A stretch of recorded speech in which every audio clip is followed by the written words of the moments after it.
पिछली वीडियो में किया था संज्ञा किसे कहते हैं, विकारी और अविकारी शब्द के बारे में हमने किया था। आज हम करने जा रहे हैं संज्ञा के वेद।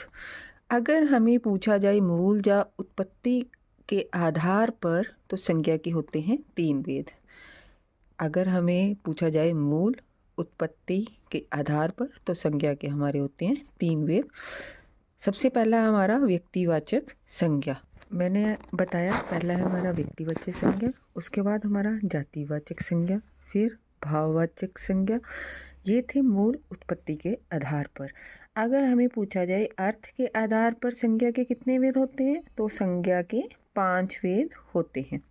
उसमें सबसे प्रथम आ जाता है व्यक्तिवाचक संज्ञा, उसके बाद जातिवाचक संज्ञा, फिर आता है भाववाचक संज्ञा, फिर द्रव्यवाचक संज्ञा, उसके बाद समूहवाचक संज्ञा।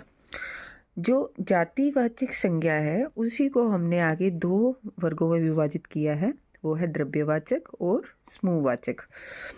तो इससे हमें पता चल गया है कि अगर संज्ञा के वेद पूछे जाएं अर्थ के आधार पर 5 वेद हैं, व्यक्तिवाचक, जातिवाचक, भाववाचक, द्रव्यवाचक, समूहवाचक। अगर हमें पूछा जाए मूल उत्पत्ति के आधार पर जातिवाचक, भाववाचक, व्यक्तिवाचक संज्ञा। मुझे उम्मीद है आपको ये समझ में आया होगा। धन्यवाद।